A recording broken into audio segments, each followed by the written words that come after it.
é um quadro de cronologia com corregência. O que é isso? Tá? Se vocês pegarem um outro quadro dos reis de Israel, pode ser que dê uma diferença. Porque aqui, você pegar o Jeroboão, aqui está Jeroboão 1 e tem Jeroboão 2 aqui embaixo. Mas é só para fim didático. Na Bíblia não fala Jeroboão 1 nem Jeroboão 2. É mais para nível de compreensão. Exemplo, você pegar aqui ó, o reinado de Jeroboão, 1930 a 1909. Aí se fizer isso daí vai dar 21 anos. Aí você pegar aqui ó, Nadab, aqui embaixo, que é o filho dele, 908 a 909. Dá diferença também, só que aqui está que ele reinou 2 anos, aqui 22 anos. Por quê? Os reis, quando estavam para ser promovido, ou para o céu ou para outro lugar, eles colocavam os filhos dele para começar a reinar, para ele começar a aprender. Então, eles já davam continuidade ali, às vezes 1 ano antes, às vezes 2 anos antes deles partirem para a eternidade. Aqui a gente vai ver o que? Aqui a gente vai ver que Jeroboão fez isso, vários outros reis fez isso. Aqui a gente tem uma disputa, Tibni e Onri, esses 2 reis disputaram o reinado por 2 anos, 270 dias. Pode ser que dê uma diferença aqui de meio dia, tá? Aí alguns colocam 271 dias, mas a conta correta é essa daqui mesmo. Aqui teve pessoas que reinou muitos anos, exemplo, Asa reinou 41 anos. Aí quando a pessoa reinava há muito tempo, o que acontece? Aí a Bíblia vai falar assim, ó, quando a Bíblia vai falar do reino norte, vamos colocar aqui que ela vai assumir o reino. Aí Asa está reinando, aí a Bíblia vai colocar no 4º ano do reinado do rei Asa, começou a reinar Elá, no reino norte. Isso dá uma certa confusão, porque eles começam a colocar o reino sul e o reino norte. Mas se entender isso daqui, a parte de reino sul e reino norte, fica bem mais fácil para vocês compreender o livro de 2 a Reis. Talvez em Crônicas a gente vai voltar nesse assunto. Eu quero trazer um slide para vocês aqui que vai dar para compreender melhor, mas eu estou dependendo de uma terceira pessoa, dele me vender esse material em um curso para trazer para vocês. Aí, em relação ao cativeiro, também dá alguma confusão na cabeça do pessoal. Por quê? Porque às vezes o pessoal fala, o cativeiro sírio. Aí outro vai fala, o cativeiro babilônico. Teve 2 cativeiros. Aqui embaixo, ó, cativeiro sírio, que foi o reino de Judá, que foi o cativeiro sírio. E aqui, desse lado aqui, a gente vai ter o exílio da Babilônia. Ou seja, teve 2 cativeiros. Tanto que a gente vai ver ali um dos salmos mais novos da Bíblia Sagrada, que é o Salmo 126, abre aí para a gente ler ele inteiro. A gente vai ver quando o povo está retornando ali do cativeiro, o povo está numa felicidade imensa ali. Era um sonho. Eles tinham a certeza que Deus podia trazer eles, mas eles estavam há tanto tempo já no cativeiro, que é como a gente ter alguns sonhos na vida. A gente às vezes nem conta para ninguém, a gente acha meio absurdo o sonho. A gente ora para Deus, pede, daqui a pouco a gente para de orar, dá uma desistida. Aí daqui a pouco em oração a gente comenta novamente com Deus. Assim estava o povo de Israel no cativeiro. Era um sonho para eles ser liberto, retornar para a sua pátria. Achou? Lê para a gente, sabe, por favor, inteiro, tá? Quando o Senhor trouxe os cativos de volta a Sião, ficamos como quem sonha. Então nossa boca se encheu de riso e a nossa língua de cânticos de alegria. E se dizia entre as nações, o Senhor fez grandes coisas por eles. Sim, o Senhor fez grandes coisas por nós, e por isso estamos alegres. Senhor, restaura nossos cativos, assim como renovas as correntes no Negev.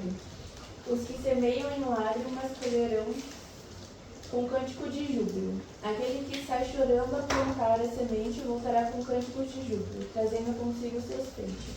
Amém. Aí o que acontece? O Salmo 126, que é um dos salmos mais novos da Bíblia Sagrada, do livro ali, quando o povo foi liberto, era um sonho, eles sabiam que tinha a profecia deles retornar para a pátria deles. Mas eles vão falar, era um sonho tão grande, parecia tão impossível, que quando eles iam passando, as pessoas das outras nações diziam, olha, grandes coisas fez o Senhor por esses. Aí ele responde no próprio Salmo, com efeito, grandes coisas fez o Senhor por nós, por isso nós estamos alegres. Aí eles vão citar o Negev ali, que é o que era um monte ali, que era totalmente seco ali, que raramente tinha vida. Tá, será que está aqui? Será que é esse daqui? Esse daí tá na porta. Ah, tá. É que me faz aqui, obrigada. Nada. Que raramente tinha vida, só que de vez em quando caía uma chuvinha lá no Negueb. E quando essa chuva caía no Negueb, retornava a vida novamente. Aí começava a ter vegetação, ter planta ali no Negueb, ficava um negócio espetacular. O povo de Israel estava falando o quê? Agora estamos voltando a ter vida. Porque vamos voltar agora para a nossa pátria, os nossos filhos não vão ser escravos. Aí depois que eles retornaram do cativeiro, nunca mais adoraram outros deuses. Aprendeu. Demorou um pouco, mas aprendeu ali pela dor, né? Aí a gente entra aqui no livro de 2 Reis. Irmãos, qual alguma dúvida em relação aqui? Eles foram exilados porque estavam adorando outros deuses? Isso, Deus havia falado através dos profetas que levar eles para o cativeiro devido a quê? A adoração a outros deuses. Mesmo em meio a tudo que Deus fez, ó, chamou Abraão, Isaac, Jacó, aí deu continuidade, aqui eles cresceu demais, eles começaram a adorar outros deuses. Olha como vai começar o livro de 2 Reis. A Bíblia vai falar que o rei Acasias, ele vai sofrer uma queda. O rei Acasias sofre uma queda. Ele sofre uma queda do seu quarto.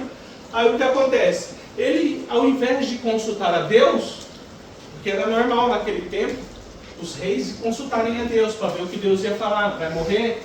Vai viver? Então vinha a sentença da parte de Deus. Só que ao invés dele consultar a Elias, que era o profeta daquela época, a Bíblia vai nos falar no capítulo 1, ele vai consultar quem? A Baal-Zebude, o deus de Ecrom. Aí ele manda os mensageiros ir lá consultar o sacerdote, o profeta lá de Baal. Aí os mensageiros estão indo de encontro até o profeta. Aí no meio do caminho, o que acontece? Deus fala para Elias, ó, vai lá para ter uma mensagem para falar para Acasias. Aí no meio do caminho, os mensageiros encontram Elias, eles vão de cara com Elias. Aí Elias, com muita autoridade, fala, ó, acaso, no versículo 3, acaso não há Deus em Israel? Para Acasias ir consultar a Baal-Zebu, Deus de Ecrom? Uma pergunta retórica, eles ficaram calados ali. Aí Elias dá a sentença, ó, manda avisar para ele que na cama que ele está, ele não vai sair, ele vai morrer. Aí o pessoal, em vez de dar continuidade de ir lá, fazer o que o rei mandou, voltou e foi embora. Voltaram embora, chegaram lá no rei, o rei falou, mas vocês voltaram tão cedo, o que aconteceu? Ele falou, no meio do caminho nós encontramos uma pessoa aí, e ele nos disse umas palavras. Aí o que ele falou? Ele falou que o senhor vai morrer. Eu vou morrer? Como era a pessoa? Aí começou a falar as vestes de Elias. Aí falou que tinha um cinto. Aí começou a falar a aparência de Elias. Aí o rei já discerniu, é Elias o tesbita. Aí o rei mandou 50 capitães lá para chamar Elias. Aí os 50 primeiros vai lá para chamar Elias. Vamos, Elias, o rei manda te chamar. Vamos, homens de Deus. Ele fala, se eu sou homem de Deus, que desça fogo do céu e consuma você aos seus 50. A Bíblia vai falar que caiu fogo do céu e matou todo mundo ali. O rei manda mais 50. Os outros 50 chegam lá e falam, Elias, desce depressa, vamos, que o rei manda te chamar, homem de Deus. Ele fala, se eu sou homem de Deus, cai fogo, morreu também. Mais 51 homens ali. Aí chega o terceiro lá. Aí o terceiro chega mais humilde, né? 2 já não deu certo. Aí ele chega lá, homem de Deus, seja preciosa a minha vida para ti e a vida desses 50 que estão comigo. Aí começou a falar com Elias lá e o anjo de Deus falou para Elias, com esse pode descer. Aí foi Elias lá para a casa de Acasias. Foi lá e pronunciou a sentença que Deus tinha falado. Ok. Aí depois Acasias vai morrer, no capítulo 1 vai falar a respeito da morte de Acasias, a gente não vai entrar nessa parte aí, mas é interessante a gente entender o quê? Em tempos de crises, em tempos de dificuldade, quando nós passamos dificuldades, no tempo do medo, no tempo da dor, das incertezas, o que a gente faz? Quem a gente vai buscar? Quem a gente vai consultar? Porque Acasias fez besteira, consultou a pessoa errada Porque Deus podia curar Acasias, podia ou não podia? Daqui a pouco a gente vai ver, Eliseu ressuscitou uma criança. Ou seja, Acasias tinha um machucado ali, apesar de ser grave ali, Deus podia curar ele. Daqui a pouco talvez a gente chegue nele. O rei Ezequias também, ele está doente. Ele está doente não, o profeta Isaías vai ali dar uma sentença para ele, falou que ele ia morrer, ele vira para a parede, começa a chorar, clama a Deus, o profeta está indo embora, Deus manda voltar e dá mais 15 anos para ele. Ou seja, isso não era nada para Deus, mas ele resolve consultar outros deuses. Então, nos momentos de dificuldade, irmãos, a gente deve lembrar que a gente é crente, a gente serve a Deus, que Deus ainda continua fazendo milagre, Deus ainda continua operando, salvando, curando, libertando, batizando. Então a gente deve ter isso em mente. Deus não mudou, Deus ele continua fazendo.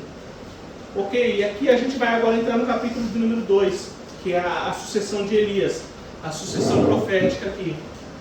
O que acontece? Elias está prestes a ser tomado ao céu, a Bíblia vai nos falar que vai vir um redemoinho. Ele está aqui em Gilgal. Deixa eu ver aqui na Bíblia aqui, onde está falando.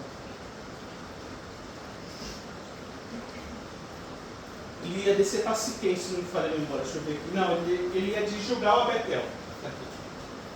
Ele ia de Gilgal até Betel. Cadê Betel? Aqui. Você vê. A gente lê não parece simples. Mas quando a gente começa a dar uma olhada no mapa, ó, aí ele ia passar por aí aqui e ia vir para Betel. Só que isso daqui a pé, ou de cavalo, ou de jumento, que era os meios de transporte naquela época, era praticamente um dia de viagem. Então ele ia vir aqui, um dia de viagem, andando até Betel, ou de jumento até Betel. E o que acontece? Ele fala para Eliseu, fica aqui. Um dia de viagem é cansativo, irmãos. E além do mais, ele não ia vir só para cá, daqui a pouco ele ia para outras partes também, ele ia ir. Então Eliseu fala, não, onde você for, eu vou contigo, mostrando que ele é lealdade, mostrando que ele tinha fome espiritual, convicção do que ele queria, porque ele sabia que ele ia ser o sucessor de Elias. E a Bíblia vai nos falar o quê? Que em meio a essa caminhada, a Bíblia vai nos falar que tinha um rio também no seu caminho. Aí Elias pega a sua capa e ferve as águas. E as águas param de descer e os dois passam ali. Ou seja, ele ouviu através das escrituras, ou de pessoas falando, relatando a palavra de Deus, ou testemunhos, que Josué, lembra? Jericó? Quando eles foram atravessar ali, o rio estava cheio ali, Josué pega a Arca da Aliança, pega os sacerdotes ali, eles começam a entrar, as águas param de descer, aí todo o povo passa. Aí depois que o povo passa, os sacerdotes saem com a Arca da Aliança e as águas retornam ali, começam a descer novamente, pega 12 pedrinhas, a gente já estudou essa parte aí. Agora, Eliseu está vendo quem? Elias fazer. Olha que interessante, ele ouviu e agora ele está vendo Eliseu fazer ali, está vendo operar um milagre. Aí os discípulos dos profetas começam a dar uma provocada em Eliseu. Ó, o teu Senhor vai subir. Ele, estou sabendo, calai-vos. Aí de novo, ó, teu Senhor vai subir. Irmãos, suceder Elias não era para qualquer um. Não era qualquer pessoa. Vamos colocar como se fosse um pastor. Não era qualquer pastor. Era um homem que orou e parou de chover em Israel.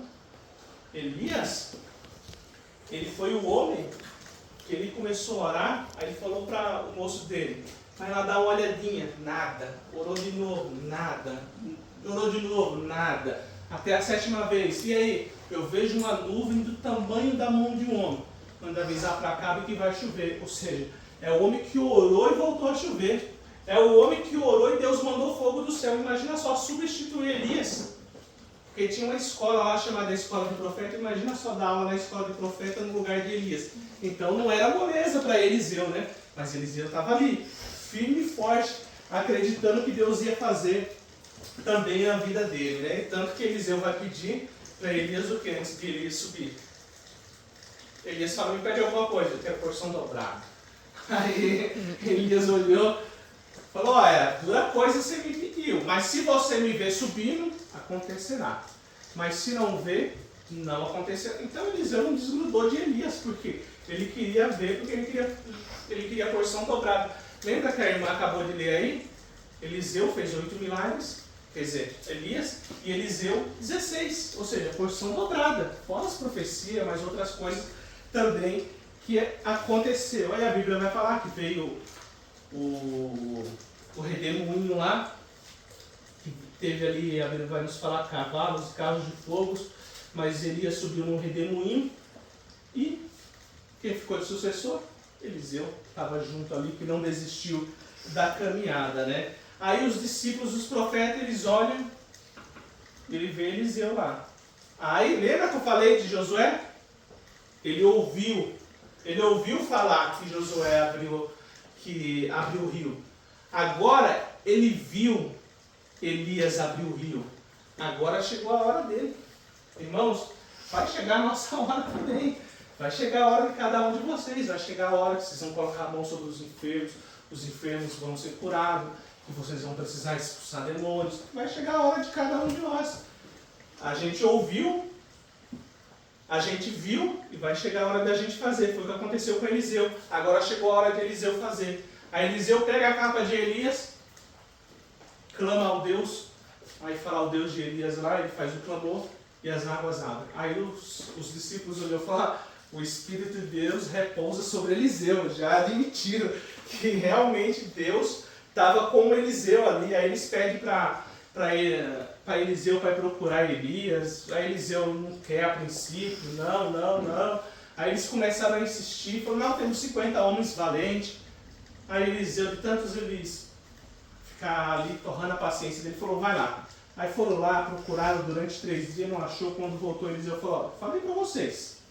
Eu falei para vocês para não irem. Bom, e aqui começa a sucessão. Você vê que Eliseu abriu o Rio Jordão, aqui começa uma série de milagres que Eliseu vai fazer, né? E aqui a gente vai ver também no capítulo 2 outros milagres, no versículo 19 ao versículo de número 22, a gente vai ver que as águas amargas ali, ele transforma em águas doces ali, águas saudáveis.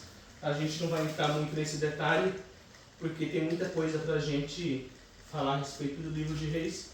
Aqui também vai ter um fato interessante, que alguns rapazinhos, eles zombam de Eliseu. Começam a falar, sobe calvo, sobe calvo. Era porque Eliseu era careca?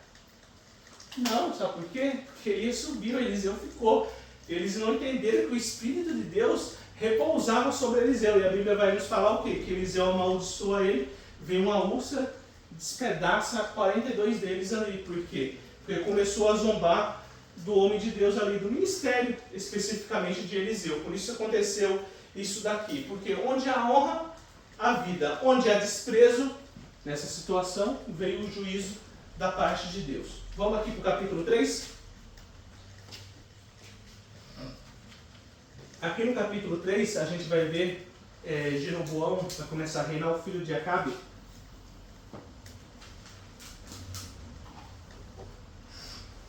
Jorão quer dizer, desculpa, tá? Cadê? Acabe parece a tabela aqui. Acabe. Jorão, aqui. Jorão, rei de Acabe, vai começar a reinar em Israel. A princípio ele faz uma coisa boa, ele remove as colunas ali do templo onde o pessoal adorava Baal, mas ele não abandona. A Bíblia vai falar o quê? Os pecados de Jeroboão. Lembra? Jeroboão agora é citado como um péssimo exemplo na Bíblia. Você vai ver daqui em diante. A Bíblia vai falar quando alguém faz alguma coisa boa, vai falar a respeito de Davi. Como Davi, o meu servo. Alguém fez alguma coisa ruim, principalmente na parte da adoração. Vai citar Jeroboão como mau exemplo. Bom, aí a Bíblia vai citar isso daí. Ele não deixou os pecados, que é adoração aos bezerros ali. Aí o que acontece? Ele assume o reinado e o rei de Moabe, os moabitas aqui, se revoltam. Eles falam, não, nós pagava tributo para Acabe, Acabe morreu. Eu não sei se Jorão é tudo isso que Acabe era, nós não vamos mais pagar tributo. Parou de pagar. estava pronto para a guerra, porque não pagou tributo, mexeu com o bolso e não dá problema. Aí foi o que aconteceu aqui. Aí eles resolveram fazer guerra contra os moabitas. Ele chama Judá para ir junto, Judá e Efraim. Quem governava Judá e Efraim? Josafá, que era um rei bom. Alianças erradas podem trazer consequências ruins futuramente. Porque o que acontece? Os reis de Judá começaram a fazer aliança com o povo aqui, de Israel, principalmente casando com as filhas de Acabe. Isso daí acabou trazendo prejuízos imensos para eles. Tanto que depois quando Jeú vai assumir o reino aqui, ele mata um monte de gente, mas porém o que acontece? As filhas de Acabe acabam trazendo essa parte da idolatria para ficar um pouco mais forte na parte de Israel, através dessa aliança de sangue de casamento. Retornando para a guerra aqui. Eles vão ir para a guerra. Aí fala para Josafá, você vai para a guerra comigo? Eu vou, meus cavalos são seus cavalos, os cavaleiros. Aí beleza, eles vão ir para a guerra. Se a guerra é aqui, o normal seria eles descer aqui para vir para a guerra. Vocês concordam comigo? Aqui, ó. Temos aqui Manassés, Gad e Ruben. O normal seria eles descer por aqui. Os moabitas provavelmente estavam esperando eles virem por aqui. O rei de Edom vai ir junto com eles. Aí Josafá fala, vamos para a guerra por onde? Por Edom. Então eles vêm, desce tudo aqui, para pegar de surpresa aqui embaixo. Só que teve um problema no meio do caminho. Eles tinham que levar comida. Então levou o gado para comer no meio do caminho, levou comida para o exército, levou água, mas a água acabou. Chegou um momento que não tinha mais água. Então eles estavam num caminho de 7 dias aqui, ó. Passou por uma parte do deserto para vir aqui. Aí o que acontece? Quem eles vão culpar? Versículo 10. Deus. A culpa é de Deus agora. Eles vão para a guerra.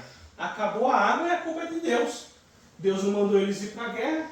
Então, eles falaram, não, acaso Deus trouxe a gente aqui para entregar o rei de Edom, o rei de Judá e o rei de Israel na mão dos moabitas? 3 reis?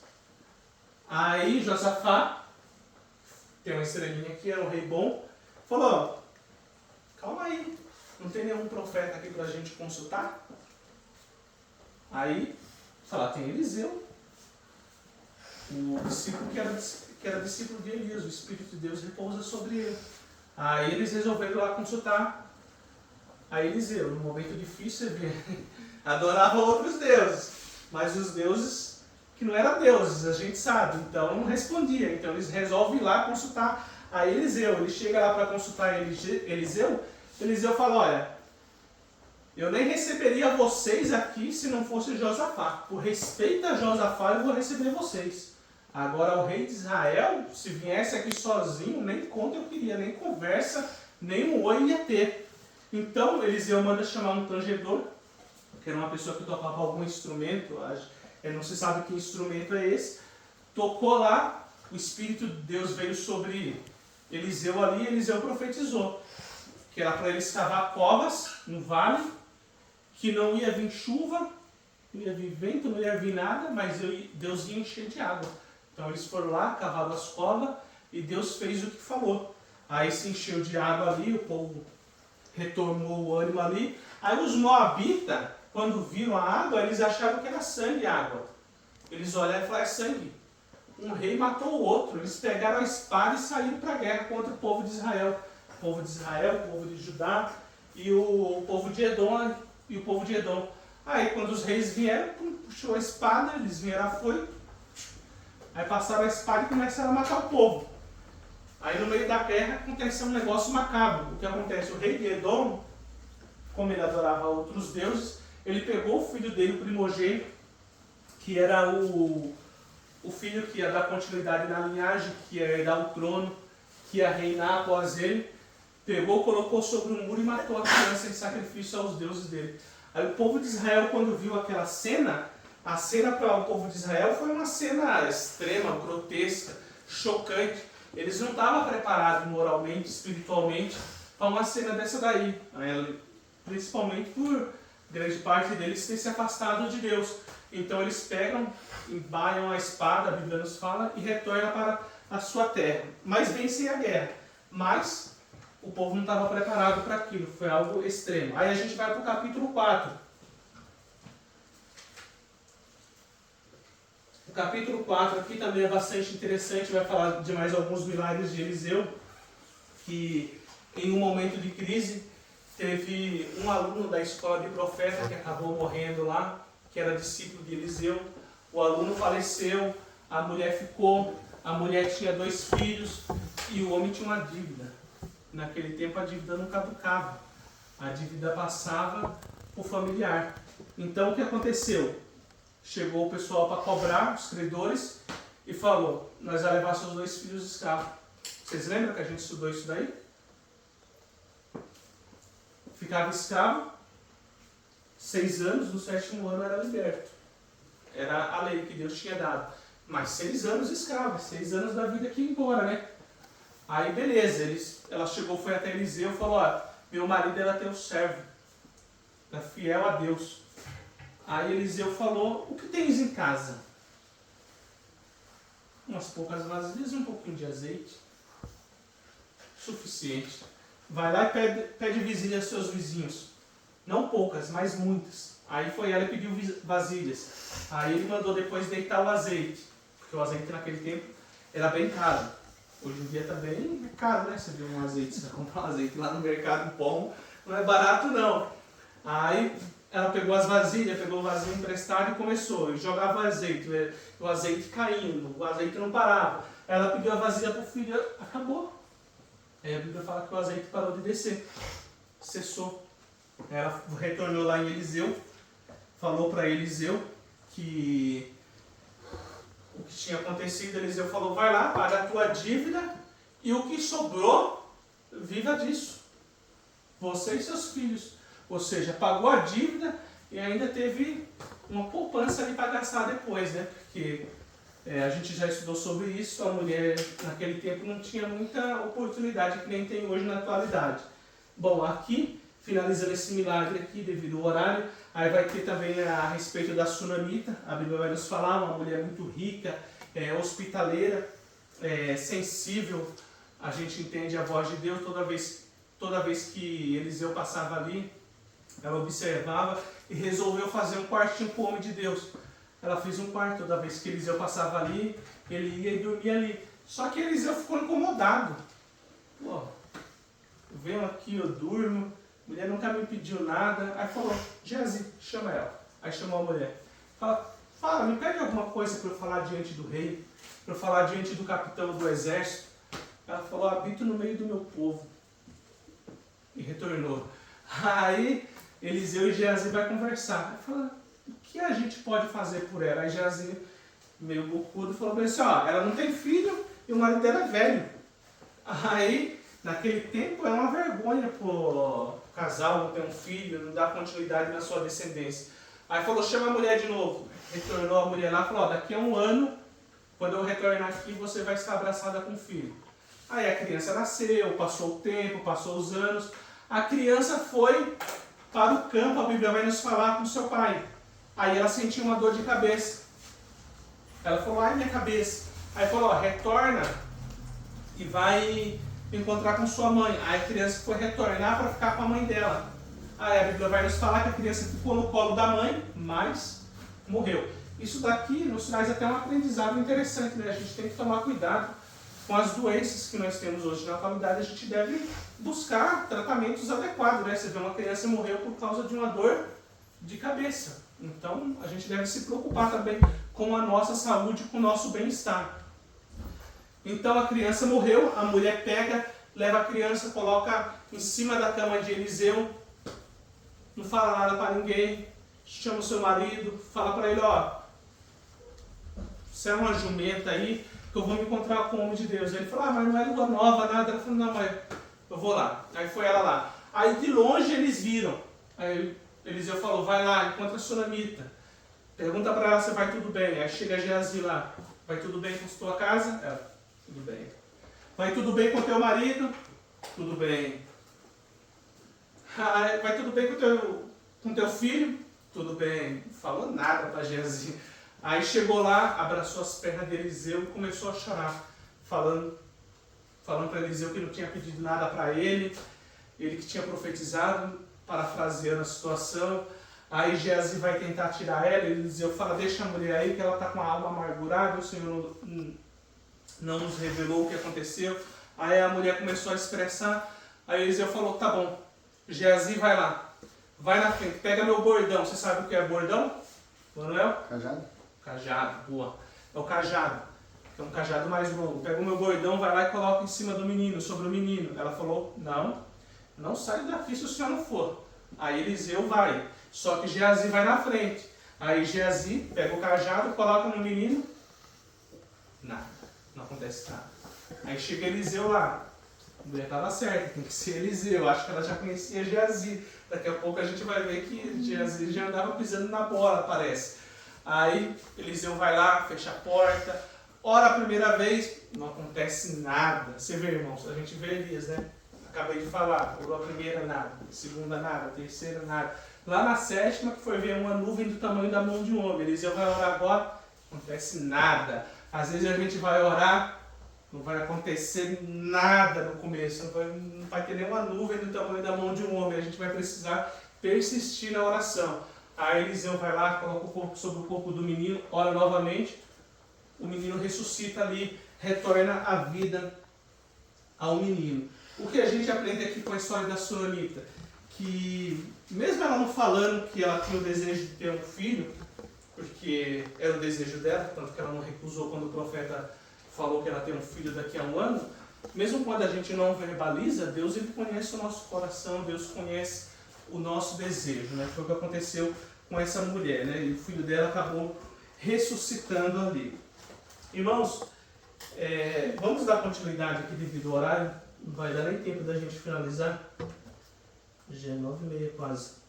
Aqui vai ter outras situações aqui, a gente vai ter aqui a cura de Naamã, que é um fato interessante, a gente vai ter outras situações aqui, vai ter a comida na panela, que um discípulo novo chega ali que é de uma outra localidade, pega uma planta ali que é venenosa, coloca na panela, aí eles começam a comer, alguém grita, morte na panela! Aí Eliseu pega um pouquinho de farinha para purificar, coloca lá e fala, pode dar de comer para todo mundo, e acabou. Ele fez de forma involuntária, né? Mas ali a gente vê mais um milagre acontecendo, né? E aqui a gente vai ver a história de Eliseu, que é uma história bastante interessante. O que acontece? Naamã. Naamã estava leproso, estava na Síria. Quando a gente vai ler aqui, o versículo de número 1, eu vou ler para vocês. Naamã, comandante do exército do rei da Síria, era grande homem diante do seu senhor, de muito conceito. Porque por ele, o Senhor, você vê, o Senhor aqui está com letra maiúscula, porque está se referindo ao Deus de Israel, dera a vitória à Síria. Era ele herói de guerra, porém leproso. Em Israel, o leproso ficava fora do arraial. Mas aqui ele não estava em Israel, ele estava na Síria. Vamos entender bem isso daí. E aqui o que acontece? Naamã está doente, aí tem uma menina lá sem nome, sem status. Aí ela olha e fala, se meu Senhor estivesse em Israel. Aí começa a falar do Deus de Israel. A Bíblia fala de forma resumida ali.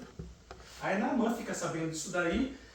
Aí ele vai ao rei da Síria e fala, a menina que está na minha casa, que nós pegamos cativa, me falou isso e aquilo. Ele diz, fica tranquilo, vou fazer uma carta para você. Pegou, fez uma carta. Aí a carta foi antes de Naamã para Israel. A carta chegou no rei de Israel. Quando chegou lá, a carta dizia o quê? Estou mandando Naamã, o comandante do meu exército, para você curar ele. Aí o rei de Israel, quando ficou sabendo, rasgou as vestes. Falou, que é isso? Ele está procurando um motivo para chegar e procurar guerra comigo, porque sou eu Deus para curar alguém. Aí Eliseu ficou sabendo. Eliseu falou, manda vir para cá, para ele saber que há Deus em Israel. Olha a confiança de Eliseu, né? Aí o que acontece? Chega Naamã lá com o quê? Com carta. Chega Naamã, a Bíblia vai nos falar, se você for ler o texto, com ouro, com prata, com vestes. Chegou empolgado lá, Naamã, um grande comandante. Ele achou que ia ter honra pública, ele achou que ia ter um ritual lá para ele, que o profeta ia sair do lado de fora, ia fazer igual Manuel, seja curado. Eliseu nem foi lá fora receber ele, falou, vai se lavar 7 vezes no Jordão. Ele ficou indignado, ele falou, não são os rios de Damasco, falou os homens do rio aqui, não recorda, Farpar, Alban, alguma coisa assim, o nome dos rios, depois vocês lêem, melhores do que esse rio que ele me mandou me banhar, ele já estava indo embora, ele ficou indignado com a situação. Aí tinha uma pessoa, eu tenho que agradecer a Deus, que tem uma pessoa lá que aconselhou ele. Não, mano, se ele não pedisse para você uma coisa mais difícil, você não faria? Aí ele pensou, realmente faria, se fosse uma coisa difícil, faria. Aí ele foi lá, pulou 7 vezes no Jordão. Olha só a situação. Vocês conseguem entender isso daqui? Até Jesus, quando está discutindo com os fariseus, ele diz assim, ó, no tempo de Naamã, havia muitos leprosos em Israel, mas Deus curou apenas Naamã. Ou seja, um tapa na cara do povo de Israel, que não estava mais acreditando que Deus fazia milagre. Aí vem uma pessoa de fora, de um outro país, e Deus faz um milagre na vida dele. Aí a gente vai ver até algo interessante aqui. Olha o que Naamã faz. O povo de Israel adorando a outros deuses, e Naamã fala, vou levar 2 mulos de areia para minha terra. E o Senhor me perdoe só em uma situação. Que quando o rei vai entrar lá para adorar outro deus, Rimon, aí ele coloca a mão no meu ombro, alguma parte do corpo dele, ele tinha que se ajoelhar junto com o rei ali. Aí Eliseu fala, vai em paz. Ou seja, mas ele falou, só vou adorar a partir de agora o Deus de Israel. Olha só, o povo adorando outros deuses, aí vem uma pessoa de outro país para falar bem assim que reconhece o Deus de Israel como o único Deus existente na terra. Olha que situação que o povo estava vivendo. A gente tem que tomar cuidado. Às vezes a gente sabe que Deus cura, que Deus faz, e a gente não ora, a gente não busca. Aí daqui a pouco chega outra pessoa aqui, o milagre que a gente está pedindo, a gente vê Deus fazendo na vida da outra pessoa, porque já chegou acreditando, já chegou com tudo, acreditando que Deus faz, que Deus opera.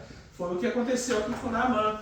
Aí, irmãos, o horário já se foi aqui, aí depois vai ter Geazi vai, aí Naamã insiste para dar presentes, que é esses que eu falei para vocês aqui, ouro, prata, vestes, para Eliseu. Eliseu não quis de forma alguma, não quer, insistiu, mas Eliseu não pegou. Aí Naamã andou um pouco, aí Geazi pensou, Geazi era para ser o sucessor de Naamã.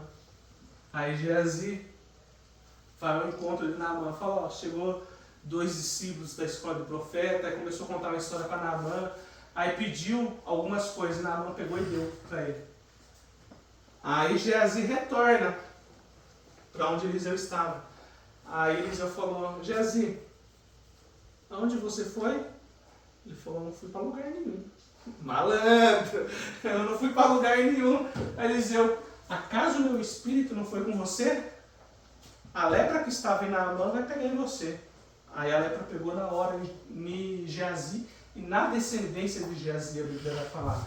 É claro que a doença, a gente entende que não ficou visível de momento, porque lá na frente a gente vai ver que Geazi vai estar na casa do rei, contando dos milagres que Eliseu tinha feito. Então tinha pego nele, mas ainda não estava naquele estágio mais evidente, né? Porque doenças têm alguns estágios para a pessoa estar vivenciando. Bom, essa parte é a parte da cura de Naamã, irmãos. Referente aos reis de Israel, a gente tem esse quadro aqui para vocês entenderem melhor. A história é bem simples de compreender, o restante do livro de 2 Reis. É importante a gente lembrar o quê? Das nossas escolhas, do que nós estamos fazendo hoje na atualidade, porque o maior perigo que nós podemos viver hoje na atualidade não é Deus tirar nada nosso, ou a gente sofrer alguma punição da parte de Deus. O pior perigo que nós vivemos hoje é a gente viver cometendo erros, pecados, e achar que nada vai acontecer no dia de amanhã. Aí no dia da manhã vinham as consequências. Foi o que aconteceu aqui, ó. Cadê esse rei aqui? Manassés. Reinou 55 anos. Um rei mau. Um rei mau. Agora olha aqui. Cadê Manassés? O pai dele, um excelente rei. Lembra Ezequias, que eu falei que pediu 15 anos, que virou para a parede, chorou, e o profeta retornou lá, deu mais 15 anos de vida para ele? Era melhor ele ter morrido. Por quê? Porque foi dentro desses 15 anos que ele gerou a Manassés. Foi dentro desses 15 anos que veio o povo da Babilônia, ele mostrou todo o seu tesouro. Aí o profeta Eliseu foi lá e profetizou que após a morte dele, depois de um certo tempo, os babilônicos iam vir ia tomar tudo que ele mostrou ali. Aí ele olhou, falou, boa essa palavra, ainda falou, por quê? Porque no tempo de vida dele, ia estar tranquilo, não se preocupou com a descendência dele. Então a gente deve se preocupar com o nosso futuro, né? O livro de 2 Reis é um livro bastante interessante para a gente finalizar, com foco aqui nos reis de Judá, no reis de Israel, que as vitórias deles não foi determinada pela força do exército, foi determinada pela fidelidade a Deus. A Bíblia, quando você vai ler, vai falar por diversas vezes, e fez o que era mal aos olhos do Senhor, e fez o que era reto aos olhos do Senhor. Ou seja, todo mundo naquele tempo que se colocava na posição, buscava a Deus ali, Deus respondia a oração, principalmente essa parte que está um pouco mais alta dos reis, que ela consta os profetas. Então bastava eles se colocarem na posição. Mas a história dos reis de Judá, não sei se eu falei para você que tem 20, aqui também tem 20, né? Veio para mostrar uma coisa, vai acabar aqui, Jerusalém vai acabar sem trono, aqui no final, que é a época do exílio aqui do cativeiro, para mostrar o quê? Que nenhum desses reis que vieram aqui era digno de estar no trono, que o verdadeiro rei ainda estava por vir, que era Jesus Cristo de Nazaré. Amém, irmãos? Ficou alguma dúvida? A gente vai encerrar aqui devido ao horário. Em relação às histórias é bem simples de compreender. Em relação a essa tabela que eu vou depois mandar lá no grupo para vocês ter uma noção melhor, tá bom? Vamos fazer uma oração para a gente encerrar?